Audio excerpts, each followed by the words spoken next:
Hello दोस्तों, नमस्कार। मैं हूं घमू राजस्थानी का पीड़ित पति तग्गू राजस्थानी। स्वागत है दोस्तों आपका मेरे तग्गू राजस्थानी यूट्यूब चैनल पर। दोस्तों, आज मैं एक बाड़मेर के अंदर घटना घटित हुई है, तो उस घटना के बारे में मैं बताना चाहता हूं, क्योंकि वो घटना सेम मेरे से रिलेटेड है और सेम मेरी वाली जैसी घटना है। अब आज एसपी साहब के पास एक पति और पत्नी आए हैं और दोनों क्रॉस में मुकदमे करवा रहे हैं। तो दोस्तों, अब दोनों पति का कहना है कि कोई बीच में तीसरा आदमी हमारा घर तोड़ रहा है। सेम मेरे वाली कहानी है, तो आप दोनों के बयान आपको सुनाऊंगा। आप सुन के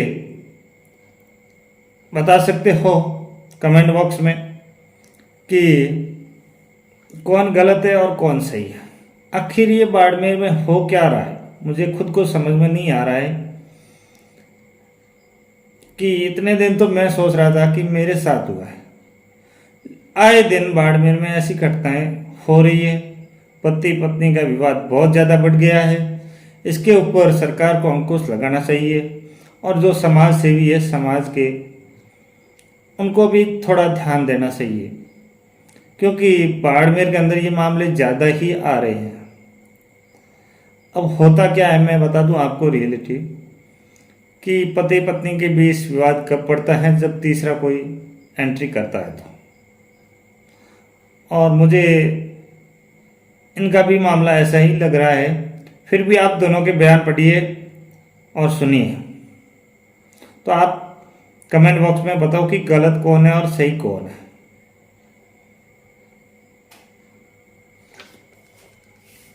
लेकिन दोस्तों, मेरे को एक बात समझ में नहीं आ रही है कि ऐसा क्यों हो रहा है। वो प्यार प्यार प्रेम प्रसंग प्यार, इसके चक्कर में पूरी जिंदगी बर्बाद कर देते हैं और बीच में कुछ अपवाद होते हैं, वो बहला फुसला के दिमाग को डाइवर्ट कर देते हैं और पूरा घर बर्बाद हो जाता है। आखिर ये क्यों हो रहा है ऐसा। मैं तो पीड़ित हूँ, मुझे तो पता है। मेरे साथ यही घटना सेम घटना घटित हुई। जब इनके मैंने बयान सुने तो मुझे बड़ा असंभव हुआ कि ये सब घटनाएं सेम एक जैसी क्यों होती है सबके साथ। चलो आप बयान सुनो और कमेंट बॉक्स में कमेंट करो।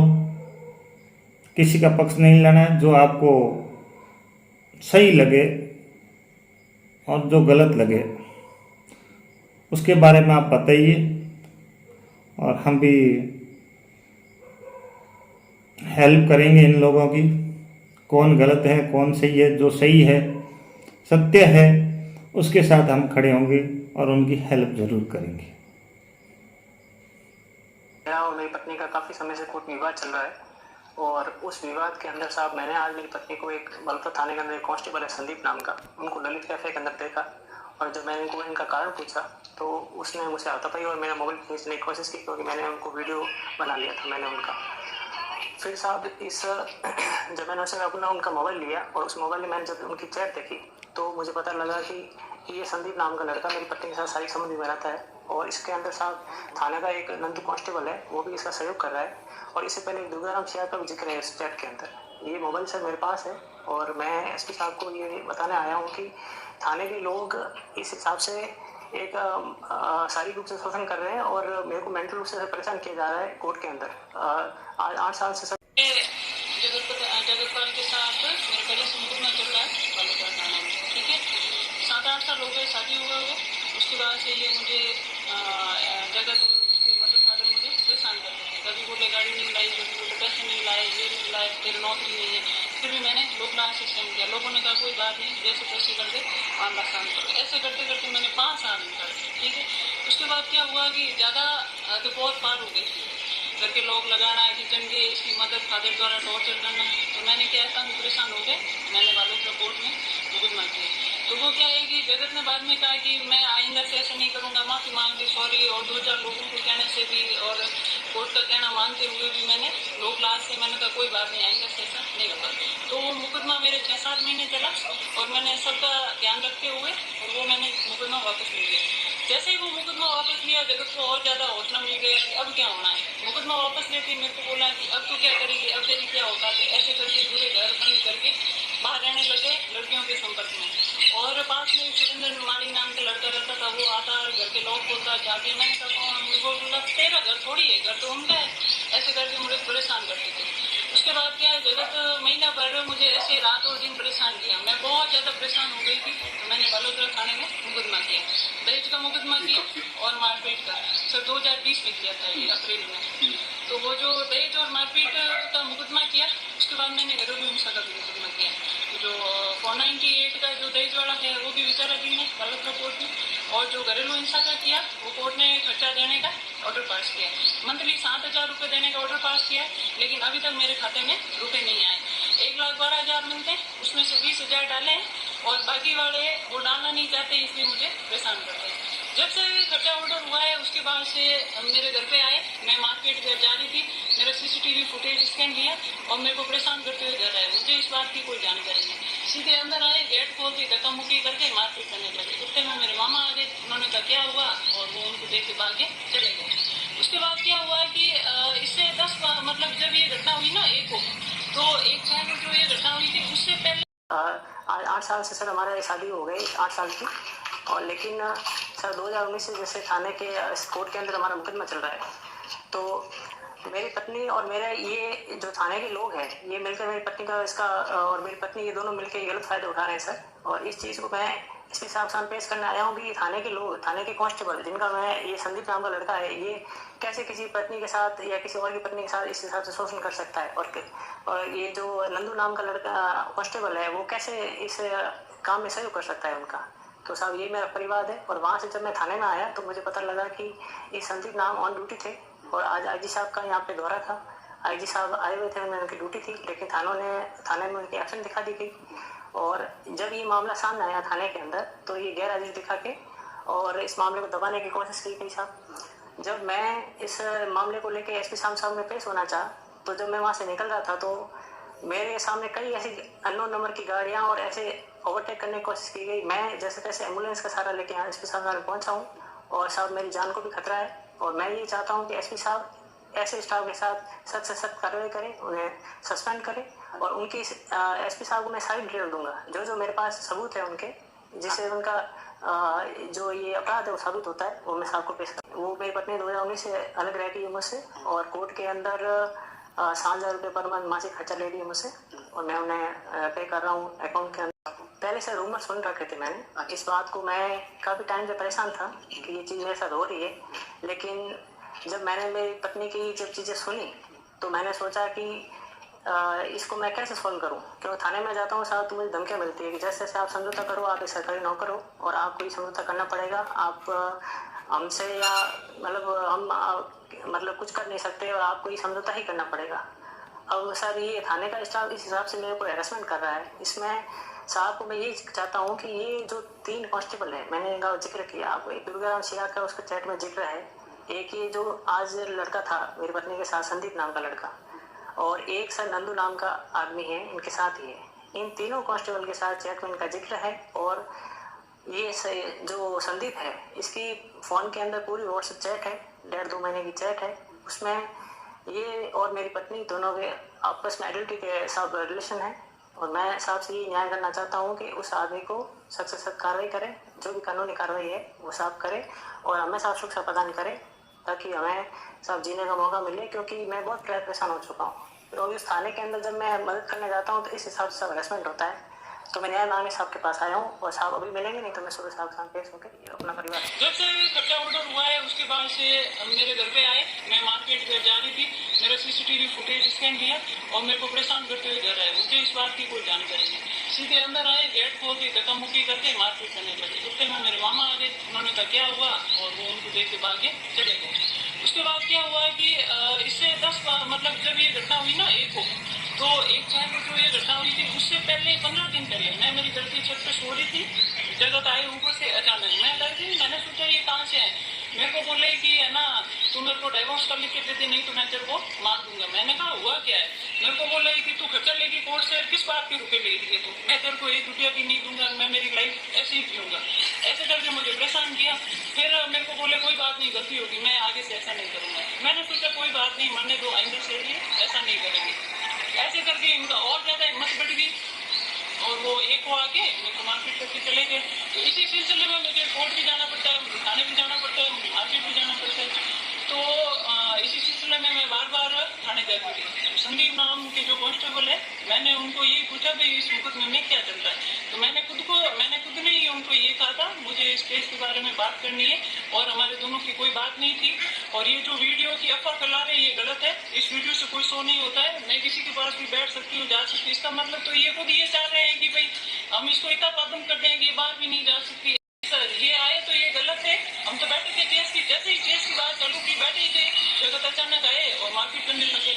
उनके साथ एक और लड़का भी था जो राजू नाम का, तो ये मारपीट करने लगे। तो मैं वहां से बाहर निकली, मैं थाने जाके सूचना दूं। वो राजू नाम का मेरे साथ छेड़छाड़ करने लगा। तब जगत ने कहा पहले अपन इसको पीट दे, और उसके बाद जगत ने इशारा किया, राजू नाम का लड़का बाहर आया। तो बाहर आके मेरे को बोले कि मैं तेरे को बताता हूँ, मैं एटीएस का अधिकारी हूँ, सरकारी कर्मचारी हूँ, और मैं तेरे खिलाफ कार्रवाई करती हूँ, आपको बता। मैंने कहा आप कौन हो, मेरा वीडियो क्यों बना रहे? ऐसे करके उस आदमी ने उस होटल की कोई पता नहीं कैफे की कोई लेडीज होगी, उसको जाके मेरे फोटो बताई। जब मैंने उस लेडीज से पूछा तो वो आनाकानी करने लगी कि मुझे पता नहीं। उसमें उस लेडीज का भी हाथ साथ में। उसके बाद क्या हुआ, मैं वहां से थाने गई। मैंने थाने में 1-2 जनों के नाम लिए जो जगत बता रहे हैं, मेरा उनसे कोई लेना देना नहीं है। मैंने सिर्फ थाने जाके उनको यही बोला कि आपके कर्मचारी को वहाँ पे पीट रहे, मैंने ये जाके सूचना दी। तो जगत उन 2-3 के जो नाम ले रहा है, नंदू और दुर्गाराम, मेरा उनसे कोई न तो मैं परिचित हूँ न मैं जानती हूँ। ओनली सरकारी कर्मचारी होने के नाते, परिवादी होने के नाते मैं उनके पास जरूर गई थी और मैंने उनको सूचना दी। बाकी संदीप से भी मेरी कोई लेना देना नहीं है। हाँ, मैंने केस के चक्कर में केस के बारे में ही बात की थी। उसके बाद ये जो राजू नाम का लड़का है, ये अक्सर मेरा पीछा करता है। मैं इसको सकल से नहीं जानती थी, लेकिन कल से इसको जानने लगी। इसमें एक नरेश सोनी भी है और महेश मेवाड़ा भी है और हरीश सोनी है और नरेश है, हरीश सोनी है, और एक पीछे रहता है जो ब्राह्मणों का लड़का है, रुपेश तिवारी। ये 5-6 के नाम है, बाकी मैं शकल जानती हूँ, नाम नहीं जानती। जगह आए दिन मैं मार्केट जाऊँ, सब्जी लेने जाऊँ, मैं घर के ऊपर क्या कर रही हूँ, मैं बाहर क्या कर रही हूँ, मेरे घर की लाइट ऑन कब होती है, ऑफ होती है, इतने तक का भी मेरे को ऐसे कर दिया है। वो खुद मतलब किसी आदमी को, किसी लेडीज को डाइवोर्स देने के लिए, दबाव बनाने के लिए कोई इतना परेशान कर सकता है क्या? मैं जब था, वो झूठे हैं, उन्होंने डाइवोर्स का लेने के लिए मुझे मेरे ऊपर ये जबरदस्ती दबाव बना के कि हम तेरा वीडियो वायरल कर देंगे। उसमें सर कहीं नहीं लिखा हुआ है कि हम मिले थे या ऐसा कुछ भी नहीं है। वो फर्जी ऐसे ही बता रहा है जगत, मेरा उनसे कोई लेना देना नहीं है। वो मुझे ऐसे ही परेशान करके और डाइवोर्स देने के लिए परेशान कर डाइवोर्स के लिए। और अगर एसपी सर ने मेरी कार्रवाई नहीं करी तो जल्द से जल्द ये आदमी और इसके दोस्त मिलकर मुझे कभी भी मार सकते हैं। अब मैं कहीं बाहर नहीं जाऊंगी, अंदर नहीं। अगर मैं तो मेरे भैया के साथ भी बैठती हूँ ना, तो भी जगत ऐसे लड़ाई करते हैं। तो ऐसी कंडीशन में मेरे तो एसपी सर से यही रिक्वेस्ट है कि जल्द से जल्द कार्रवाई कीजिए, जिसने गलत किया है सब जीने का मौका मिले, क्योंकि मैं बहुत परेशान हो चुका हूँ। तो उस थाने के अंदर जब मैं मदद करने जाता हूँ तो इस हिसाब से सब हरेसमेंट होता है। तो मैं न्याय मांगे साहब के पास आया हूँ और साहब अभी मिलेंगे नहीं तो मैं सुबह साहब साथ पेश होकर अपना परिवार बलपत थाने के अंदर एक कांस्टेबल है संदीप नाम का, उनको ललित कैफे के अंदर देखा। और जब मैंने उनको इनका कारण पूछा तो उसने मुझे हाथापाई और मेरा मोबाइल खींचने की कोशिश की, क्योंकि मैंने उनको वीडियो बना लिया था मैंने उनका। फिर साहब जब मैंने उससे अपना उनका मोबाइल लिया और उस मोबाइल में मैंने जब उनकी चैट देखी तो मुझे पता लगा कि ये संदीप नाम का लड़का मेरी पत्नी के साथ शारीरिक संबंध में रहता है। और इसके अंदर साहब थाने का एक नंदू कांस्टेबल है, वो भी इसका सहयोग कर रहा है। और इससे पहले दुर्गाराम सियार का भी जिक्र है इस चैट के अंदर। ये मोबाइल सर मेरे पास है और मैं एसपी साहब को ये बताने आया हूँ कि थाने के लोग इस हिसाब से एक शारीरिक रूप से शोषण कर रहे हैं और मेरे को मेंटल रूप से परेशान किया जा रहा है कोर्ट के अंदर। आज 8 साल से सर हमारा शादी हो गई, 8 साल की। और लेकिन सर 2019 से जैसे थाने के कोर्ट के अंदर हमारा मुकदमा चल रहा है, तो मेरी पत्नी और मेरे ये जो थाने के लोग हैं ये मिलकर मेरी पत्नी का इसका और मेरी पत्नी ये दोनों मिलकर गलत फायदा उठा रहे हैं सर। और इस चीज़ को मैं इसके हिसाब से पेश करने आया हूँ कि थाने के लोग, थाने के कांस्टेबल जिनका मैं ये संदीप नाम का लड़का है, ये कैसे किसी पत्नी के साथ या किसी और की पत्नी के साथ इस हिसाब से शोषण कर सकता है। और ये जो नंदू नाम का लड़का कांस्टेबल है वो कैसे इस काम में सहयोग कर सकता है उनका। तो साहब ये मेरा परिवार है। और वहाँ से जब मैं थाने में आया तो मुझे पता लगा कि एक संदीप नाम ऑन ड्यूटी थे और आज आईजी साहब का यहाँ पे दौरा था। आईजी साहब आए हुए थे, उनकी ड्यूटी थी, लेकिन थाने में उनकी एक्शन दिखा दी गई। और जब ये मामला सामने आया थाने के अंदर तो ये गैर हाजिरी दिखा के और इस मामले को दबाने की कोशिश की गई साहब। जब मैं इस मामले को लेके एसपी साहब में पेश होना चाहा तो जब मैं वहाँ से निकल रहा था तो मेरे सामने कई ऐसी अननोन नंबर की गाड़ियाँ और ऐसे ओवरटेक करने की कोशिश की गई। मैं जैसे तैसे एम्बुलेंस का सहारा लेके यहाँ एसपी साहब में पहुँचा हूँ और साहब मेरी जान को भी खतरा है। और मैं ये चाहता हूँ कि एसपी साहब ऐसे स्टाफ के साथ सख्त से सख्त कार्रवाई करें, उन्हें सस्पेंड करें और उनकी एसपी साहब को मैं सारी डिटेल दूंगा, जो मेरे पास सबूत है उनके, जिससे उनका जो ये अपराध है वो साबित होता है, वो मैं साहब को पेश करूंगा। आपकी मुझे आपसे कितने समय से अलग रह रही है और आपसे तो क्या कोई कोर्ट के उसको मेंटेनेंस मिल रही है? जी, वो मेरी पत्नी 2019 से अलग रह गई है मुझसे और कोर्ट के अंदर 7,000 रुपये पर मंथ मासिक खर्चा ले रही है मुझसे और मैं उन्हें पे कर रहा हूँ अकाउंट के अंदर। अच्छा, इस बात का जब आपको आज पता चला, इससे पहले भी कोई इस बात का पता था आपको? पहले से रूमर सुन रखे थे मैंने। इस बात को मैं काफ़ी टाइम से परेशान था कि ये चीज़ मेरे साथ हो रही है, लेकिन जब मैंने मेरी पत्नी की जब चीज़ें सुनी तो मैंने सोचा कि इसको मैं कैसे सॉल्व करूं, क्योंकि थाने में जाता हूं साहब तो मुझे धमकियाँ मिलती है कि जैसे जैसे आप समझौता करो, आप एक सरकारी नौकर हो और आपको ही समझौता करना पड़ेगा, आप हमसे या हम कुछ कर नहीं सकते और आपको ये समझौता ही करना पड़ेगा। अब सर ये थाने का स्टाफ इस हिसाब से मेरे को हैरेसमेंट कर रहा है। इसमें साहब को मैं यही चाहता हूँ कि ये जो 3 कांस्टेबल है, मैंने इनका जिक्र किया आपको, एक दुर्गाराम सियार का उसका चैट में जिक्र है, एक ये जो आज लड़का था मेरी पत्नी के साथ संदीप नाम का लड़का, और एक सर नंदू नाम का आदमी है इनके साथ ही है। इन तीनों कांस्टेबल के साथ चैट में इनका जिक्र है और ये जो संदीप है इसकी फ़ोन के अंदर पूरी व्हाट्सएप चैट है, 1.5-2 महीने की चैट है। उसमें ये और मेरी पत्नी दोनों के आपस में एडल्ट्री के साथ रिलेशन है और मैं साहब से ये न्याय करना चाहता हूँ कि उस आदमी को सख्त से सख्त कार्रवाई करें, जो भी कानूनी कार्रवाई है वो साहब करें और हमें साहब सुरक्षा प्रदान करें ताकि हमें साहब जीने का मौका मिले, क्योंकि मैं बहुत परेशान हो चुका हूँ। और उस थाने के अंदर जब मैं मदद करने जाता हूँ तो इस हिसाब से सब हरेसमेंट होता है। तो मैं न्याय मांगने साहब के पास आया हूँ और साहब अभी मिलेंगे नहीं तो मैं सुबह साहब पेश होकर अपना परिवार